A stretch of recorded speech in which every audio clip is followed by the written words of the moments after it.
Okay, fine. So welcome to this tutorial on using the Talmud Yerushalmi citation base. We're talking about students of Michigan, which means that they would be entering this database through the IP of Michigan. And the landing page would actually not look like what you're seeing over here, but you would actually see welcome to the database, courtesy of Michigan, of the University of Michigan, or something like that.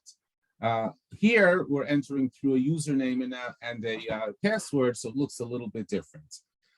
First thing I'm going to do is just go to the flags up here and hit the English flag. So you get at least the user interface is in English. And I'm assuming that's what people would use there, the English interface, although of course the information itself would be in Hebrew. Okay, so let's begin. This is the basic page, and this red bar on top is going to accompany you throughout your visits to the site. You always have this navigation bar on top, which will take you to the various places. The heart of the database is, of course, the search, which I'll explain in a moment. Let me just explain what is searchable and what isn't. The database only searches the texts about the Yerushalmi. It doesn't actually search the Yerushalmi itself. Now, although you can view the Yerushalmi, we'll see this in a few moments, you can actually view the Yerushalmi here, the academics, the Hebrew Academy, Hebrew Language Academy's print, but that is not searchable. That's just to assist us in our searches. The four databases that this software searches are as follows.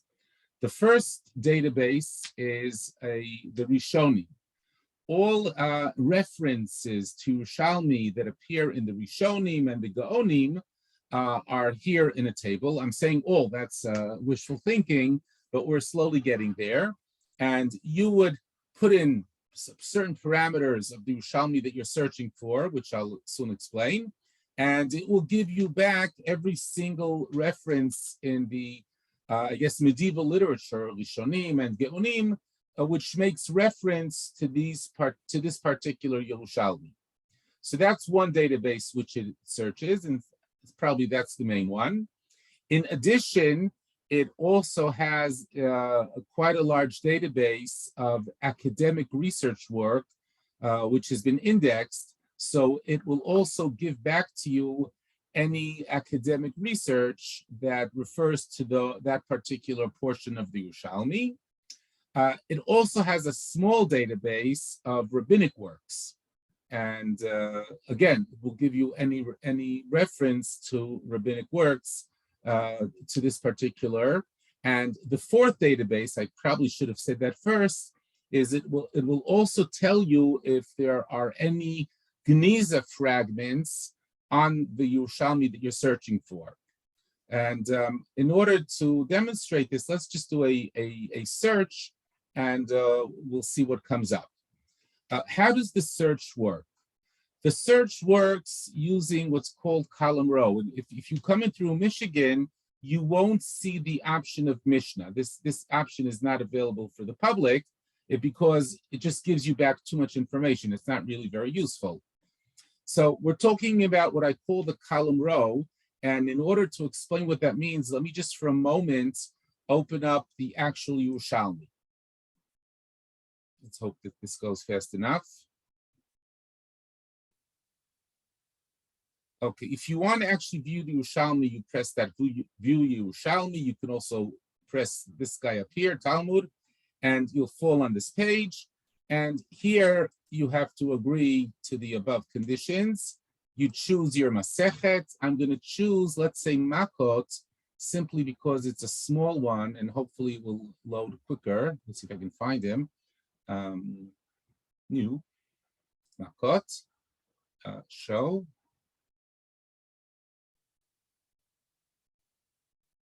I mean, I just bought a new computer, And ever since then, everything is, is much slower. So I hope this actually works. I see that it's like mamish not moving. So you'll have to bear with me. I assume that in a regular place it works faster, but for some reason this computer is very slow. There we go.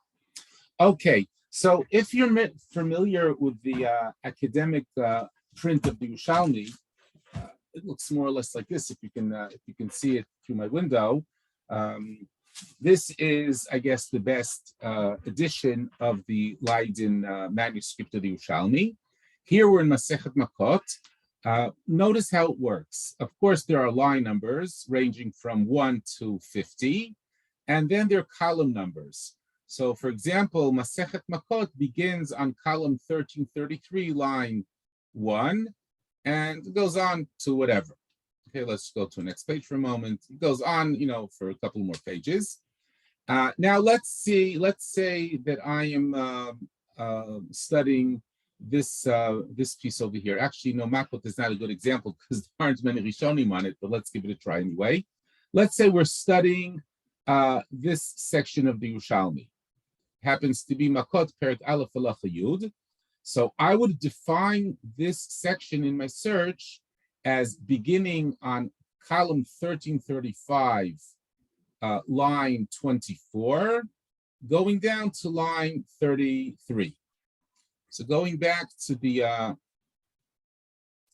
search, I will put in 1335 from row 24 and down to row 35, I think it was. And now we search. Let's see what happens. If this doesn't work, we're going, yeah, we don't get back too much information here. Just cut this thing. Here, all we get is actually just one record. And let me just show you how it works here, and then we'll find something more impressive from Brachot. So here we're told that all he found was one record from the Ma'agal called Mechkari, which means it appears only in the academic research. And it's referring to Makot Perek Aleph Mishnah Yud. Here, this is very important. It gives you a precise location of the lines that it refers to. I mean, you remember we were searching from 1335, 24 through 35.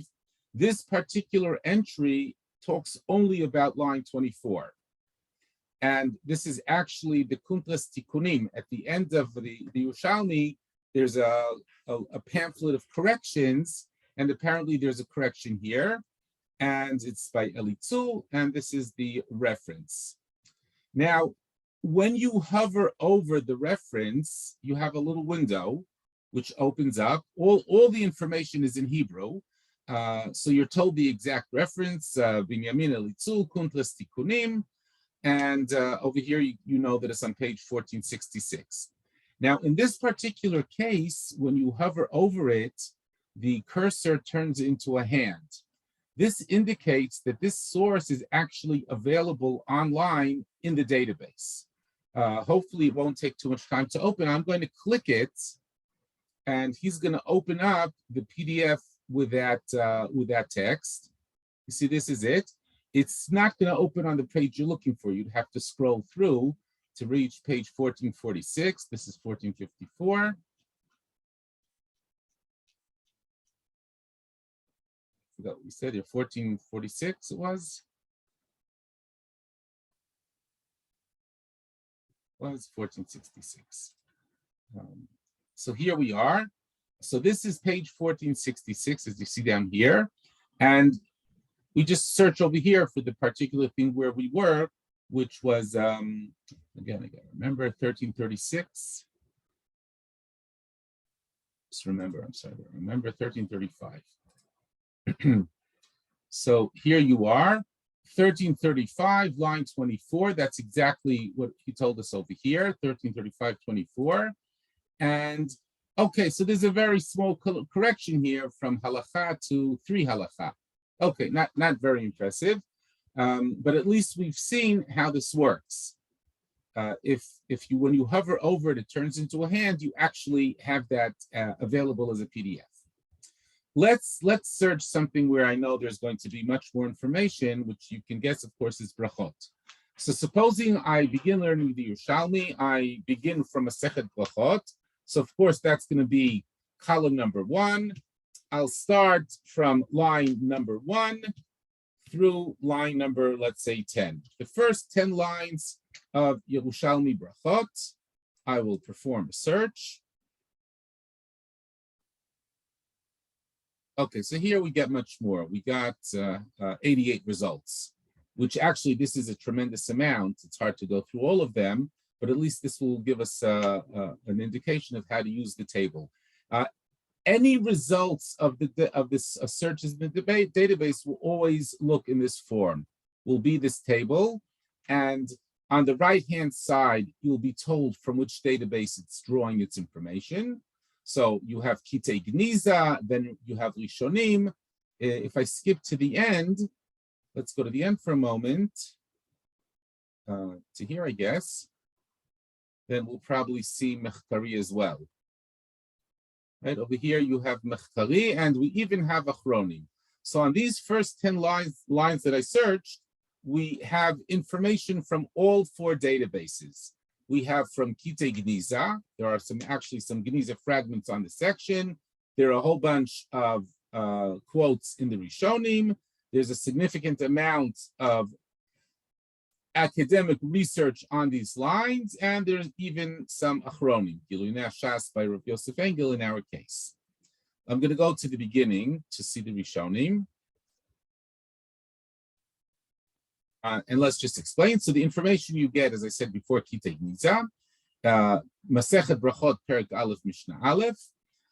This, again, gives you information of exactly which lines we're talking about. So when we're talking about Kitei Gniza, then, of course, there are quite big chunks. You'll have to look through yourself. This is from lines 1 through 45, and this is from line 9 through 19. Let me point out that this second one doesn't really help us too much, because I was searching from line 1 through 10, as you remember, over here, from 1 through 10. And this particular piece really just talks about the very last line, begins on line 9 through 19. So it's not really going to be very helpful. And as a matter of fact, if you notice, a lot of them begin from line 9 through 12. So effectively, as impressive as this might look, all these results are probably meaningless to the person who searched, because they begin on line 10, and that was the end of my search. So, like, you know, if my sugya ends in the middle of line 10, and all these results are talking about the next sugya, you will get them, but they're not going to be useful to you. So that's why this column here, Tul Shua, is important to inspect, because you can easily weed out things which aren't relevant to you. Okay, now with regards to results from the Rishonim, you actually get the quote. So there's for our purposes, there's a quote in Shibulei Haleket. This is the reference, Inyan Tfila Siman Men Chet. We know that it's on these 3 lines, 9 through 12. And this is actually the text that appears there. And this, in most cases, I simply lifted out of the Bar Ilan Shut project. So you have this source here, which I think is relevant, and so on and so forth. If the quote is too long, or longer than a particular length, you get this message here, Hatseg Od, which means that there's more text, and if you're interested in seeing it, you press this, and you get the full quote, which you see is much, much longer. This is as far as the Rishonim go. This is really the only place where you get real text and not only references. So we'll go through on all of them. As you see, they all refer to 9 through 12, so they're not really very helpful to us. Finally, down here, there's a Me'iri in Magen Avot, which refers to lines 4 through 9, which actually is smack in the middle of the section I was talking about. So this is probably much, much more useful to the searcher. And again, you get a Hatzeg Od. You can see the whole thing. There is an option of showing all 88 results on one page.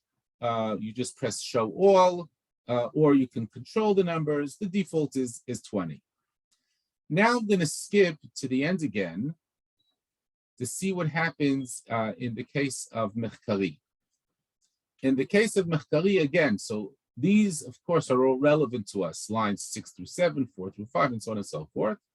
Let's examine the first one. So out of the 10 lines that we were searching, here we get lines 6 through 7. And there's a reference to this in an article in a paper by Leib Moskowitz, well-known name in the Yerushalmi study. This is the reference. Now here you see when I hover over it, I don't get that hand. All I get here is just the exact reference. So if you're interested in knowing where to look this up, so you know that it's in a Sidra volume 20, page 157 through 168. And in that article, it's on page 159, footnote number 10. And then you can go on. Most of the times you won't have a hand because most of the stuff is copyrighted, so I can't, put these PDFs online. But sometimes they're not. For example, this one here, Epstein Mavola Nusach HaMishnah, there's an older version available. And over here, you see it turns into a hand, and you actually have the book online. This Rosenberg work is also online. The Achronim of Yosef Engel is also online. So if you get a hand, you can click it and you'll actually get the PDF text. And if there is no hand, then all you get is the reference. Okay, so this was an example of a search according to column row. This is the table, and I hope I explained the various columns of the table.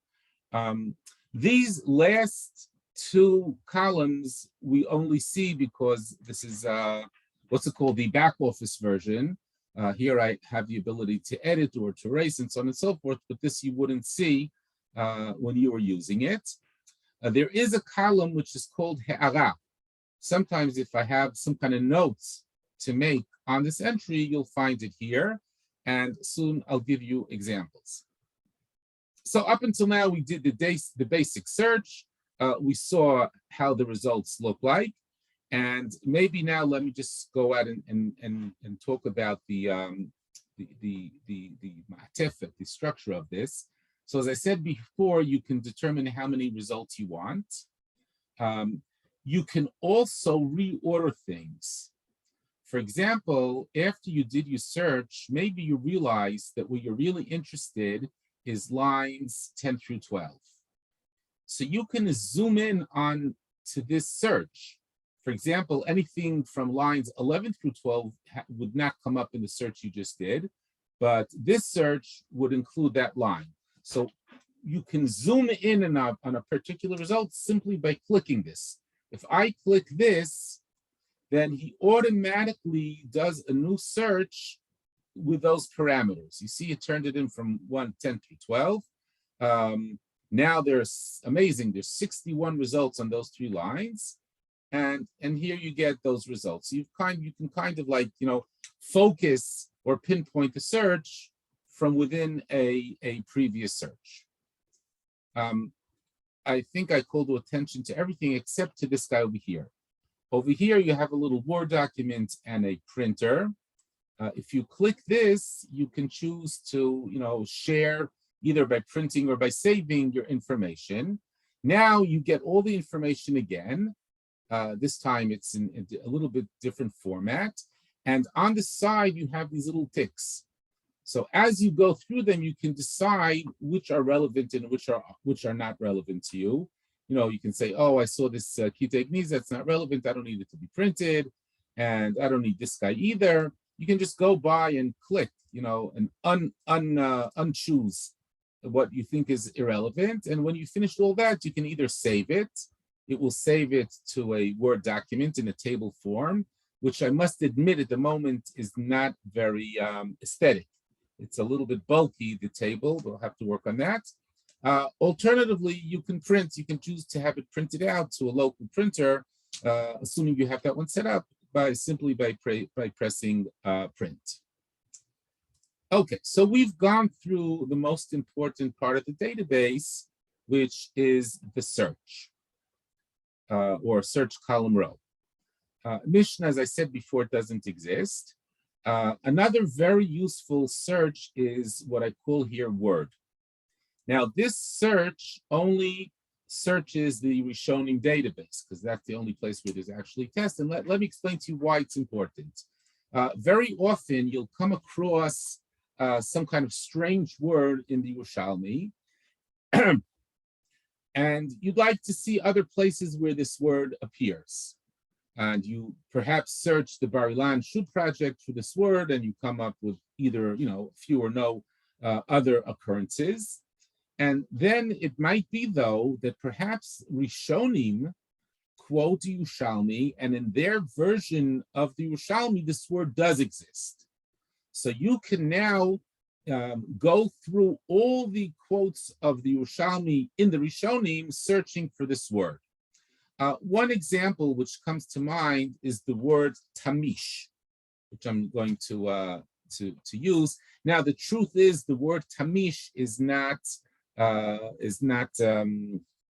Galilean Aramaic. It's really not a Yerushalmi word, so it's no surprise that it doesn't appear there.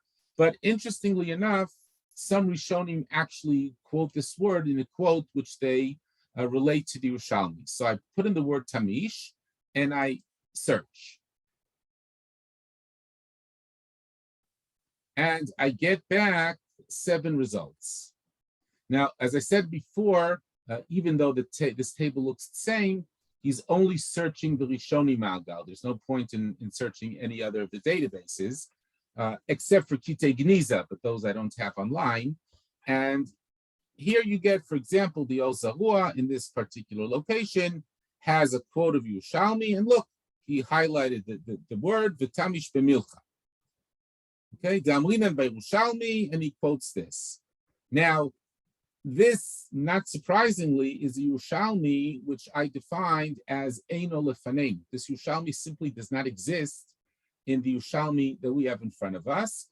And here I usefully use the comment line to send you off or to refer you to various comments about this non-existent Yerushalmi. And here again, the Tur quotes it, the Tamishle, and here again, that same comment. And, you have in all these different places, you have this actually interesting, it's the same Yerushalmi, which doesn't exist in front of us. So here's a nice way of showing you how the Ha'arot are used. Another good use for this is names of Tanaim and Amoraim. Sometimes you're interested in the appearances of a particular name, and this happens very often that in different Rishonim, different names are quoted.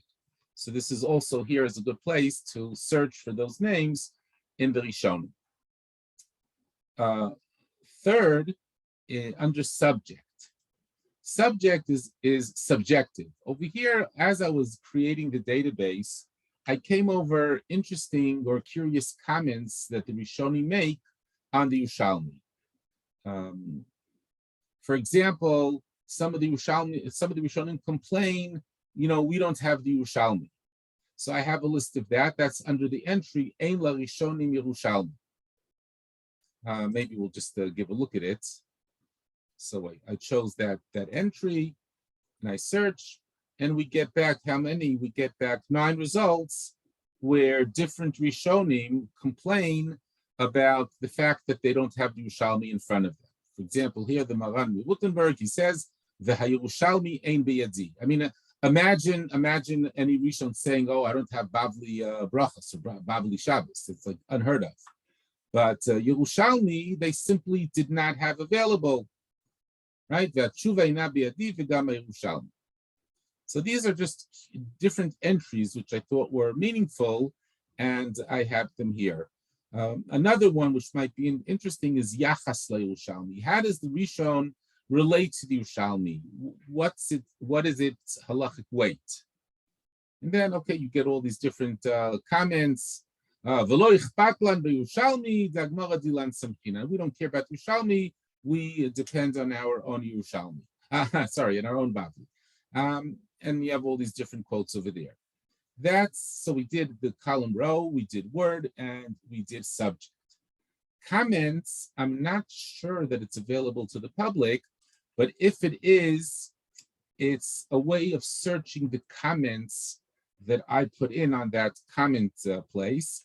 I put it in actually for initially for my personal use, because sometimes I would remember that I made a comment, but I couldn't remember under which of the 30,000 entries I put it. And this is a very convenient way of locating it. So I'm not sure if it appears there or not. Okay, this brings us to an end of the search. Another feature available, of course, is the Talmud itself. We've actually seen this when we did the search. This enables you to actually browse through the Talmud of the academic edition, as I showed you before. I'm not going to go into it again.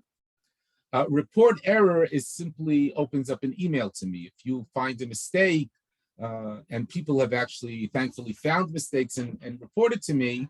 So this is just a way of using what's called crowdsourcing in order to make the database better and more error-free.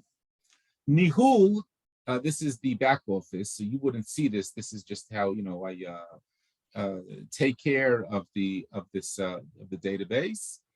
Help is a whole bunch of features, again, peripheral features. Over here, you have how to use. This is actually a pretty much outdated manual, how to use the database. A lot of things have changed since then. I keep promising to write one again in English, which I never did.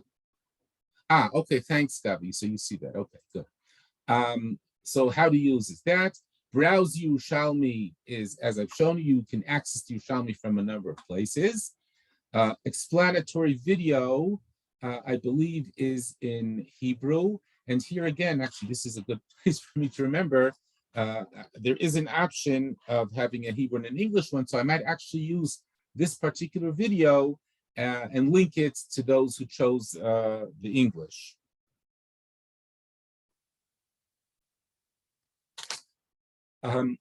Indexed literature. This just gives you an idea of what exactly has been indexed. You can choose one of the 4 databases, right? Either Rishonim, Research, Geniza, Fragments, or Achronim. Let's look in Rishonim for a moment. You can view it either by author or by source. So if I choose author, I'll get a Dropbox with a list of all the names of the Rishonim that have been indexed here. I'm going in particular to the Ramban because I want to show you something interesting, which I think is important. Moshe ben Nachman, here we are. What works have I indexed by the Ramban? Okay, so here you get a nice long list of everything the Ramban, all the works of the Ramban which I have indexed. But notice, please, down here, and this I think is very important. Sometimes I go through one of the texts of the Ramban, let's say Hakdama lePerush Aliyov, and there's absolutely no reference there to the Ramban, to the Yerushalmi. So I'm letting you know, don't waste your time looking by yourself in the Perush Aliyov. There's nothing there. I checked it and there's nothing there. I'm sorry, it's a mistake. Hakdama lePerush Aliyov, my only comment is that it's not according to the Shoot Project text, but according to the Chevelle text. I'm sorry. But let's say Hilchot Nida lo nimtzeu hatamot. I haven't found any Yerushalmi quotes in Hilchot Nida. Okay, I'm sorry, I misread my own comments here. So what I'm saying is that I've in this part where you can look at the indexed literature, you also have a list of literature which I checked and there is no result. So rather than simply not mentioning it and having the user say, gee, maybe he didn't get to that yet, I'll have to go search it myself, you get that full information here as well. So here is your drop-down list. You can search according to the name, or you can search according to sources, which would be the name of the book. And then you just get a different drop-down box. Here you just have the names of the literature rather than the authors. And then you go on, you do this in research, Gniza fragments, and Achronim. In Achronim, the list, as I said, is not especially impressive. It's just a few pieces here which I found of interest. Okay, let's go back to help. So we saw the index literature. This is just a way for you to browse and see what exactly has been indexed. Library. You remember I was talking before about if you hover over a particular research text, you can actually sometimes see a hand, and you know that there's a PDF there.